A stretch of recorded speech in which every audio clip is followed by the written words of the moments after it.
नमस्कार. आज आपण एका अशा कथेबद्दल बोलणार आहोत जी दिसायला खूप सोपी आहे, पण तिचा अर्थ खोल आहे. ही कथा आहे प्रामाणिकपणाची. चला आपण थेट कथेच्या मूळ मुद्द्यालाच हात घालूया. एक साधा प्रश्न, पण खूप महत्वाचा. विचार करा, जर अचानक कुठे खजिना सापडला तर काय करायचं? हाच प्रश्न या कथेच्या केंद्रस्थानी आहे. तर सुरुवात होते एका अनपेक्षित शोधानं. बघूया नेमकं काय घडलं. तर एका गावात एक शेतकरी राहत होता.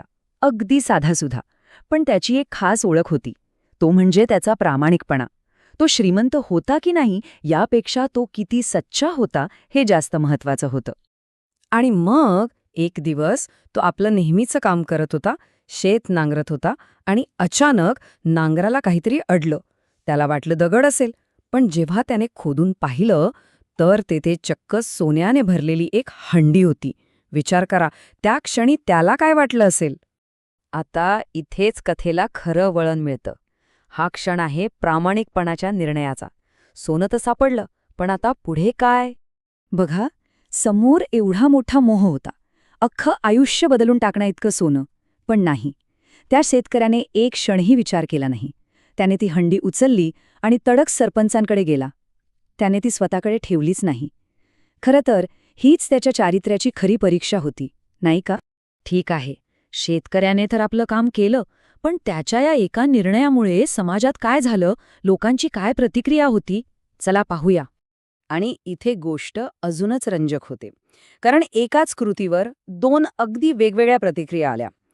एका बाजूला होते गावकरी, ज्यांनी त्याच्या प्रामाणिकपणाचा तोंड भरून कौतुक केलं, त्याचा सन्मान केला. आणि दुसऱ्या बाजूला होती सरकारी यंत्रणा. त्यांनी काय केलं? त्यांनी थेट तपास सुरू केला. म्हणजे बघा, एकच घटना, पण बघण्याचे दृष्टिकोन किती वेगळे.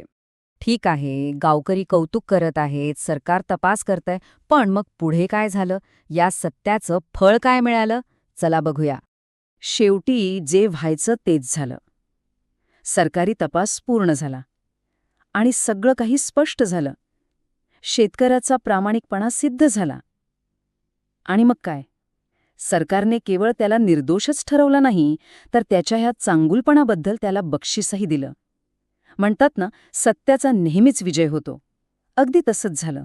आणि या संपूर्ण कथेचं सार, किंवा आपण म्हणू शकतो की जो बोध आहे, तो ह्या एका वाक्यात दडलाय, की प्रामाणिकपणा नेहमीच फळ देतो. किती साधं पण किती महत्वाचं वाक्य आहे. ही तर झाली जुनी गोष्ट, पण ह्या गोष्टीतून आजच्या दिवसासाठी काय बोध घ्यायचा हे पाहणं महत्वाचं आहे. यातून काही गोष्टी अगदी स्पष्ट होतात. पहिली म्हणजे प्रामाणिकपणा म्हणजे काय? तो फक्त एक गुण नाहीये, तर तो एक चॉईस आहे, एक निर्णय आहे, जो आपल्याला घ्यावा लागतो. दुसरी गोष्ट, आपल्या प्रत्येक कामाचा, प्रत्येक निर्णयाचा आपल्या आजूबाजूच्या समाजावर काहीतरी परिणाम होत असतो. आणि सगळ्यात महत्त्वाचं म्हणजे खरी श्रीमंती कशात आहे? सोन्याच्या हंडीत नाही, तर आपल्या चारित्र्यात आहे.